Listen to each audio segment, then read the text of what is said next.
ನಟಿ ರಶ್ಮಿಕಾ ಮಂದಣ್ಣ ಇತ್ತೀಚೆಗೆ ದೇಶದ ಅತ್ಯಂತ ಉದ್ದದ ಸಮುದ್ರ ಸೇತುವೆ ಮುಂಬೈನ ಅಟಲ್ ಸೇತು ಬಗ್ಗೆ ಮೆಚ್ಚುಗೆಯ ಮಾತುಗಳನ್ನಾಡಿ ವಿಡಿಯೋವೊಂದನ್ನು ಪೋಸ್ಟ್ ಮಾಡಿದ್ರು. ಅಲ್ಲದೆ ಕಳೆದ 10 ವರ್ಷಗಳಲ್ಲಿ ಅಂದರೆ ನರೇಂದ್ರ ಮೋದಿ ಅವರು ಪ್ರಧಾನಿಯಾಗಿ ಅಧಿಕಾರ ಸ್ವೀಕರಿಸಿದ ನಂತರದಲ್ಲಿ ದೇಶದಲ್ಲಾದ ಮೂಲ ಸೌಕರ್ಯಗಳ ಅಭಿವೃದ್ಧಿ ಬಗ್ಗೆ ಕೂಡ ನೇರವಾಗಿ ಅವ್ರ ಹೆಸರು ಹೇಳದೆ ಹೋದ್ರೂ ಕೂಡ ಪ್ರಶಂಸನೀಯ ಮಾತುಗಳನ್ನು ವ್ಯಕ್ತಪಡಿಸಿದ್ರು. ಇದನ್ನ ಪ್ರಧಾನಿ ಮೋದಿ ಸೇರಿದಂತೆ ಬಹುತೇಕ ಬಿಜೆಪಿ ನಾಯಕರು ತಮ್ಮ ಸೋಷಿಯಲ್ ಮೀಡಿಯಾ ಪ್ಲಾಟ್ಫಾರ್ಮ್ಗಳಲ್ಲಿ ಹಂಚಿಕೊಂಡಿದ್ರು. ರಶ್ಮಿಕಾ ಪೋಸ್ಟ್ ಮಾಡಿದ ವಿಡಿಯೋಗಳನ್ನು ರೀಟ್ವೀಟ್ ಮಾಡಿದ್ರು. ಆದರೆ ಇದೆಲ್ಲವನ್ನ ಗಮನಿಸಿದ ನಂತರದಲ್ಲಿ ರಶ್ಮಿಕಾ ಅವರ ನಡೆ ಕಂಡು ಕಾಂಗ್ರೆಸ್ ನಾಯಕರ ಕಣ್ಣು ಕೆಂಪಾಗಿದೆ. ಅದರಲ್ಲೂ ಮಾಜಿ ಸಚಿವೆ ಡಾಕ್ಟರ್ ಅಂಜಲಿ ನಿಂಬಾಳ್ಕರ್ ಸ್ವಲ್ಪ ಖಾರವಾಗೇನೆ ಪ್ರತಿಕ್ರಿಯೆ ನೀಡಿದ್ದಾರೆ. ಬೂಟ್ ನೆಕ್ಕೋದನ್ನ ನಿಲ್ಲಿಸಿ, ಇದು ನಿಮ್ಮನ್ನ ಮೆಗಾ ಸ್ಟಾರ್ ಮಾಡೋಕೆ ಸಹಾಯ ಮಾಡಲ್ಲ ಅಂತ ರಶ್ಮಿಕಾ ವಿರುದ್ಧ ಕಿಡಿಕಾರಿದ್ದಾರೆ ಅಂಜಲಿ ನಿಂಬಾಳ್ಕರ್. ಅಸಲಿಗೆ ಆಗಿದ್ದೇನು? ಯಾಕೆ ರಶ್ಮಿಕಾ ಮಂದಣ್ಣ ಅವರ ವಿರುದ್ಧವಾಗಿ ಕಾಂಗ್ರೆಸ್ ಈ ಮಟ್ಟಿಗೆ ಕೆಂಡ ಕಾರ್ತಿದೆ? ಯಾಕೆ ರಶ್ಮಿಕಾ ಮಂದಣ್ಣ ಅವರನ್ನ ಸಂಘಿ ಅಂದ್ರೆ ಸಂಘ ಪರಿವಾರದವರು ಅನ್ನೋ ಮಟ್ಟಿಗೆ ಟೀಕೆಗಳನ್ನ ವ್ಯಕ್ತಪಡಿಸಲಾಗ್ತಾ ಇದೆ ಅನ್ನೋದನ್ನ ಗಮನಿಸೋಣ. ಅದಕ್ಕೆ ಮುಂಚೆ ಕಾಂಗ್ರೆಸ್ನ ವಾದ ಏನು, ಕಾಂಗ್ರೆಸ್ ಏನ್ ಹೇಳ್ತಿದೆ ಅದನ್ನು ಕೂಡ ಗಮನಿಸ್ತಾ ಹೋಗೋಣ. ಬುಲೆಟ್ ರೈಲಿನ ಬಗ್ಗೆ ಏನಾದರೂ ಹೇಳಿ, ಇದು ಅಂಜಲಿ ನಿಂಬಾಳ್ಕರ್ ಅವರು ಪ್ರಶ್ನೆ ಮಾಡಿರೋದು ರಶ್ಮಿಕಾ ಮಂದಣ್ಣ ಅವರನ್ನು. ಬುಲೆಟ್ ಟ್ರೈನ್ ಬಿಡ್ತೀವಿ ಅಂತ ಹೇಳ್ತಿದ್ರಲ್ಲ, ಅದ್ರ ಬಗ್ಗೆ ಯಾಕೆ ಮಾತನಾಡ್ತಿಲ್ಲ? ನೀವು ಅಲ್ಲೆಲ್ಲೋ ಮುಂಬೈಯಲ್ಲಿರೋ ಸೇತುವೆ ಬಗ್ಗೆ ಯಾಕೆ ಮಾತಾಡ್ತೀರಾ ಅಂತ ಪ್ರಶ್ನೆ ಕೇಳಿದ್ದಾರೆ. ಇನ್ನು ಮುಂಬೈನದ್ದೇ ಮಾತಾಡಬೇಕು ಅಂದ್ರೆ ಮುಂಬೈ ಅಹಮದಾಬಾದ್ ನಡುವೆ ಬುಲೆಟ್ ಟ್ರೈನ್ ಬರುತ್ತೆ ಅಂತ ಹೇಳಿದ್ರಲ್ಲ, ಓಡಾಡ್ತಿದ್ಯಾ? ಅದ್ರ ಬಗ್ಗೆ ಯಾಕೆ ಮಾತಾಡಲ್ಲ? ಬೂಟ್ ನೆಕ್ಕೋದನ್ನ ನಿಲ್ಲಿಸಿ, ನಿಮಗಿದು ಸಹಾಯ ಮಾಡಲ್ಲ ಅಂತ ಅಂಜಲಿ ನಿಂಬಾಳ್ಕರ್ ಬಹಿರಂಗವಾಗಿ ಅಸಮಾಧಾನವನ್ನ ಹೊರಹಾಕಿದ್ದಾರೆ. ನೀವು ಚಿತ್ರೀಕರಣ ಮಾಡುವಾಗ ಅಂದ್ರೆ ರಶ್ಮಿಕಾ ಮಂದಣ್ಣ ಅವರೇನು ವಿಡಿಯೋವೊಂದನ್ನು ಪೋಸ್ಟ್ ಮಾಡಿದ್ದಾರೆ ತಮ್ಮ ಸಾಮಾಜಿಕ ಜಾಲತಾಣದಲ್ಲಿ. ಆ ವಿಡಿಯೋ ಚಿತ್ರೀಕರಣ ಮಾಡುವಾಗ ಸೇತುವೆ ಖಾಲಿ ಇತ್ತು, ಟ್ರಾಫಿಕ್ ಇರಬೇಕಿತ್ತಲ್ವಾ? ಅಂದ್ರೆ ನೀವೇ ಹೇಳ್ದಂಗೆ ಜನರಿಗೆ ಅಷ್ಟೊಂದು ಉಪಯೋಗ ಆಗ್ತಿದೆ ಸೇತುವೆ ಅಂತಂದ್ರೆ ಜನರ ಓಡಾಟ ಕಾಣಿಸ್ಬೇಕಾಗಿತ್ತು, ಟ್ರಾಫಿಕ್ ಕ್ಲಿಯರ್ ಇತ್ತು ಅಂದ್ರೆ ಜನರು ಉಪಯೋಗ ಆಗ್ತಿಲ್ವಾ?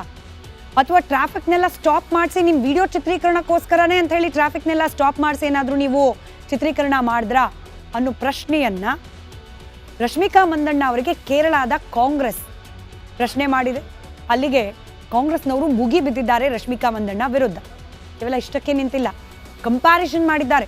ನೀವು ಹೊಗಳ್ತಾ ಇರುವ ಅಂದ್ರೆ ರಶ್ಮಿಕಾ ಮಂದಣ್ಣ ಹೊಗಳ್ತಾ ಇರುವ ಆ ಬ್ರಿಡ್ಜ್ಗೂ ಅಟಲ್ ಸೇತುಗೂ ಕಾಂಗ್ರೆಸ್ ಸರ್ಕಾರ ಇದ್ದ ಸಂದರ್ಭದಲ್ಲಿ ನಿರ್ಮಾಣವಾದ ಬಾಂದ್ರಾ ವರ್ಲಿ ಸೇತುವೆ ಇದೆರಡನ್ನ ಕಂಪೇರ್ ಮಾಡಿ ನೋಡಿ, ಆಗ ನೀವು ಹೇಳಿ ಯಾವ ಸೇತುವೆ ಬೆಸ್ಟ್ ಅಂತ ಹೇಳಿ ಪ್ರಶ್ನೆ ಮಾಡ್ತಾ ಇದೆ ಕಾಂಗ್ರೆಸ್. ಕಾಂಗ್ರೆಸ್ ಸರ್ಕಾರ ಇರೋ ಸಂದರ್ಭದಲ್ಲಿ ಮುಂಬೈನಲ್ಲಿ 5.6 ಕಿಲೋಮೀಟರ್ನ ಬಾಂದ್ರಾ ವರ್ಲಿ ಸಮುದ್ರ ಸೇತುವೆಯನ್ನ ನಿರ್ಮಾಣ ಮಾಡಿತ್ತು. ಆಗ 1634 ಕೋಟಿಗಳ ವೆಚ್ಚದಲ್ಲಿ ಈ ಸೇತುವೆಯನ್ನ ನಿರ್ಮಾಣ ಮಾಡಲಾಗಿತ್ತು. 2009ನೇ ಇಸ್ವಿಯಲ್ಲಿ ಉದ್ಘಾಟನೆಯಾದ ಸೇತುವೆ ಅದು. ಬಾಂದ್ರಾ ವರ್ಲಿ ಸೇತುವೆ ಮೇಲೆ ಓಡಾಡೋಕೆ ಟೋಲ್ ಇದೆ, ಆದರೆ ಒಂದು ಕಾರಿಗೆ 85 ರೂಪಾಯಿ ಮಾತ್ರ ಟೋಲ್ ಸಂಗ್ರಹ ಮಾಡಲಾಗುತ್ತೆ. 5.3 ಕಿಲೋಮೀಟರ್ ರಸ್ತೆ ಅಂದರೆ ಸೇತುವೆ ಮಾರ್ಗ, 85 ರೂಪಾಯಿ ಟೋಲನ್ನು ಕಲೆಕ್ಟ್ ಮಾಡಲಾಗುತ್ತೆ. ಟೋಲ್ ಕಲೆಕ್ಟ್ ಮಾಡಿದ್ರ ಪ್ರಮಾಣ ಎಷ್ಟು ಗೊತ್ತಾ? 2022ರ ಮಾರ್ಚ್ 1ರಲ್ಲೇನೆ 10 ಕೋಟಿಯಷ್ಟು ಟೋಲ್ ಸಂಗ್ರಹ ಮಾಡಲಾಗಿದೆ ಅನ್ನೋದು ಕಾಂಗ್ರೆಸ್ನ ಲೆಕ್ಕ. ಯಾಕೆ ಈ ಸೇತುವೆ ಲೆಕ್ಕ ಕೊಡ್ತಿದ್ದಾರೆ ಅಂತಂದ್ರೆ ರಶ್ಮಿಕಾ ಮಂದಣ್ಣ ಅವರೇನು ಹೊಗಳಿದ್ದಾರಲ್ಲ ಅಟಲ್ ಸೇತು, ಅದರ ಕಂಪ್ಯಾರಿಸನ್ ಮಾಡ್ತಿದ್ದಾರೆ. ನೋಡಿ, ಬಾಂದ್ರಾ ವರ್ಲಿ ಸೇತುವೆ ಇದೆಯಲ್ಲ, ಇದು ಕಾಂಗ್ರೆಸ್ ಸರ್ಕಾರದ ಟೈಮಲ್ಲಿ ಆಗಿದ್ದು. ಒಂದೇ ತಿಂಗಳಲ್ಲಿ 10 ಕೋಟಿಯಷ್ಟು ಟೋಲ್ ಸಂಗ್ರಹ ಆಗಿದೆ ಅಂದ್ರೆ ಅಷ್ಟು ಪ್ರಮಾಣದಲ್ಲಿ ಜನರ ಓಡಾಟ ಇದೆ, ವೆಹಿಕಲ್ಗಳ ಮೂವ್ಮೆಂಟ್ ಇದೆ. ಈಗ ಅಟಲ್ ಸೇತು ಬಗ್ಗೆ ನಾವು ಒಂದಷ್ಟು ಮಾಹಿತಿ ಕೊಡ್ತೀವಿ, ಅದನ್ನು ನೀವು ಗಮನಿಸಿ ರಶ್ಮಿಕಾ ಮಂದಣ್ಣ ಅವರೇ ಅಂತ ಹೇಳಿ ಕಾಂಗ್ರೆಸ್ ಹೇಳ್ತಾ ಇದೆ. ಅಟಲ್ ಸೇತು ಯಶಸ್ಸಿನ ಬಗ್ಗೆ ಕಣ್ಣು ಹಾಯಿಸಿ, ಅಟಲ್ ಸೇತು ನಿರ್ಮಾಣಕ್ಕೆ 17,840 ಕೋಟಿ ರೂಪಾಯಿ ವೆಚ್ಚ ಆಗಿದೆ. ಕಾಂಗ್ರೆಸ್ ಕೊಟ್ಟಿರೋ ಲೆಕ್ಕ ಎಷ್ಟು? ಬಾಂದ್ರಾ ವರ್ಲಿ ಸೇತುವೆಗೆ 1,634 ಕೋಟಿ. ಅದೇ ಅಟಲ್ ಸೇತುಗೆ ಬರೋಬ್ಬರಿ ಖರ್ಚಾಗಿರೋದು 17,840 ಕೋಟಿ. ಕಂಪೇರ್ ಮಾಡಿ ನೋಡ್ಕೊಳ್ಳಿ ಅಂತ ಕಾಂಗ್ರೆಸ್ ಹೇಳ್ತಿದೆ ರಶ್ಮಿಕಾಗೆ.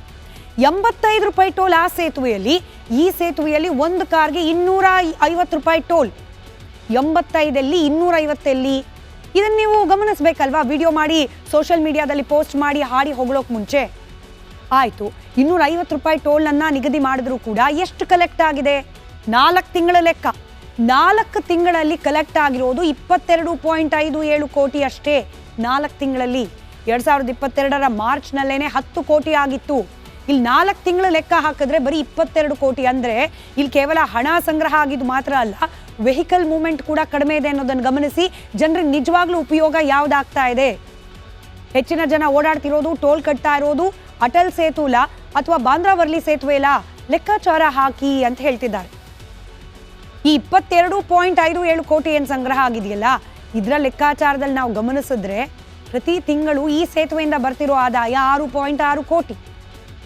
6.6 ಕೋಟಿ ಪ್ರತಿ ತಿಂಗಳು ಆದಾಯ ಕೊಡ್ತಿರುವ ಈ ಸೇತುವೆಗೆ ಖರ್ಚಾಗಿರೋದು 17,840 ಕೋಟಿ. ಇದನ್ನ ಸರಿದೂಗಿಸ್ಬೇಕು ಅಂದ್ರೆ 225 ವರ್ಷ ಬೇಕು.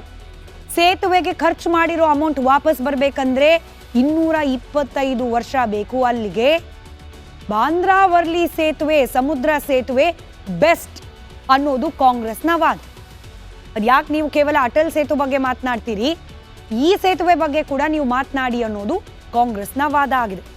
ರಶ್ಮಿಕಾ ಮಂದಣ್ಣ ಅವ್ರದ್ದು ಪೇಯ್ಡ್ ಪ್ರಮೋಷನ್ನ ಅಥವಾ ಅವರೇ ಸ್ವಯಂ ಪ್ರೇರಿತರಾಗಿ ಹೋಗಲಿ ಆ ಸೇತುವೆ ಬಗ್ಗೆ ಸೋಷಿಯಲ್ ಮೀಡಿಯಾದಲ್ಲಿ ವಿಡಿಯೋ ಹಾಕಿದ್ರೆ ಗೊತ್ತಿಲ್ಲ. ನರೇಂದ್ರ ಮೋದಿ ಆದಿಯಾಗಿ ಬಿಜೆಪಿಯ ನಾಯಕರು ಅದನ್ನು ರಿಪೋಸ್ಟ್ ಮಾಡಿಕೊಂಡ್ರು. ಕಾಂಗ್ರೆಸ್ನವರಿಗೆ ಕೌಂಟರ್ ಕೊಡಲೇಬೇಕಾಗಿತ್ತು. ಹೀಗಾಗಿ ಈ ರೀತಿಯ ಲೆಕ್ಕಾಚಾರ ಸಮೇತವಾದ ಕೌಂಟರ್ ಅನ್ನ ರಶ್ಮಿಕಾ ಮಂದಣ್ಣ ಅವರಿಗೆ ಕೊಟ್ಟಿದೆ ಕಾಂಗ್ರೆಸ್ ಪಾಳೆಯ. ಇದಕ್ಕೆ ರಶ್ಮಿಕಾ ಮಂದಣ್ಣ ಅವರು ಹಾಗೆ ಬಿಜೆಪಿ ಅವರು ಯಾವ ರೀತಿ ಸ್ಪಂದಿಸ್ತಾರೆ ಮುಂದಿನ ಹಂತದಲ್ಲಿ ಕಾದು ನೋಡೋಣ. ಮುಂದಿನ ಸುದ್ದಿ ಕಡೆ ಗಮನ ಕೊಡೋಣ.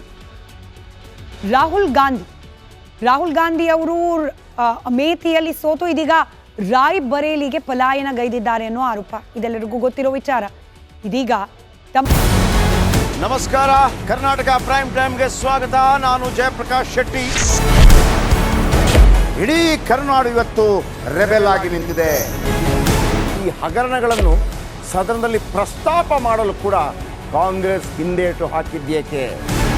ನಿಮ್ಗೆ ಸಂಬಳ ಅದಕ್ಕೆ, ನಿಮಗೆ ವಾಹನ ಅದಕ್ಕೆ, ನಿಮಗೆ ವೆಪನ್ ಅದಕ್ಕೆ, ನೀವು ಅದನ್ನು ಸೆರೆ ಹಿಡಿಬೇಕಾಗಿತ್ತು. ನೀವು ವಿದ್ಯುತ್ ಬರ ಇದೆ ಅಂತ ಹೇಳ್ತಾ ಇದ್ದೀರಿ, ಎಲ್ಲಿ ಬರ ಇದೆ ನೀವು ಹೇಳಬೇಕು. ಪಾಕಿಸ್ತಾನ್ ಆಕ್ಯುಪೈಡ್ ಕಾಶ್ಮೀರ್ ಅದು ಎಂದೆಂದಿಗೂ ನಮ್ಮದು. 40 ಮೆಷಿನ್ಗಳು ತಂದಿತ್ತು ನೋಟ್ ಎಣಿಸುವುದಕ್ಕೆ, ಅದೇ ಹಾಳಾಯಿತು. ಮಥುರಾದ ಗಲಾಟೆ ಇದೆಯಲ್ಲ, ಅದು ಸ್ಥಳೀಯವಾಗಿ ಕೂತು ಪರಿಹರಿಸಬಹುದಾದಂಥ ಕಾನೂನಿದೆ. ಗ್ಯಾರಂಟಿ ಯೋಜನೆಯಿಂದ ನಷ್ಟ ಆಗಿದೆ, ಲಾಭ ಆಗಿದೆ, ದಯವಿಟ್ಟು ಹೇಳಿ. Dawood Ibrahim most wanted criminal ಯಾವಾಗಾದ ಅಂದರೆ ಇಲ್ಲಿ ತನಕ ಭಾರತ ದೇಶದಲ್ಲಿ ಓರ್ವ ದಲಿತ ಪ್ರಧಾನಿಯಾದಂಥ ಇತಿಹಾಸವೇ ಇಲ್ಲ. ರಿಪಬ್ಲಿಕ್ ವರ್ಲ್ಡ್ ಆಪ್ ಇದು ಕೇವಲ ಅಪ್ಲಿಕೇಶನ್ ಅಲ್ಲ, ಸಮಗ್ರ ಸುದ್ದಿಗಳ ಸಂಪರ್ಕ ಮಾರ್ಗಕ್ಕೆ ಕ್ರಾಂತಿಕಾರಿ ಬದಲಾವಣೆ. ರಿಪಬ್ಲಿಕ್ ವರ್ಲ್ಡ್ ಆಪ್ ಕೇವಲ ಸುದ್ದಿ ಅಪ್ಲಿಕೇಶನ್ ಅನ್ನ ಪರಿಚಯ ಮಾಡ್ತಾ ಇಲ್ಲ, ಬದಲಾಗಿ ಡಿಜಿಟಲ್ ಸುದ್ದಿ ಬಳಕೆಯ ಹೊಸ ಯುಗಕ್ಕೆ ನಾಂದಿ ಹಾಡ್ತಾ ಇದೆ. ಇದೊಂದು ಬ್ರೇಕಿಂಗ್ ನ್ಯೂಸ್, ಪ್ರಭಾವಶಾಲಿ ಕಾರ್ಯಕ್ರಮಗಳಿಗೆ ಗಟ್ಟಿಯಾದ ವೇದಿಕೆ.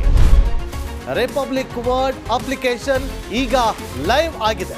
ಗೂಗಲ್ ಪ್ಲೇ ಸ್ಟೋರ್ ಮತ್ತು ಆಪಲ್ ಆಪ್ ಸ್ಟೋರ್ ಎರಡರಲ್ಲೂ ಲಭ್ಯವಿದೆ. ಈಗಲೇ ಡೌನ್ಲೋಡ್ ಮಾಡಿ.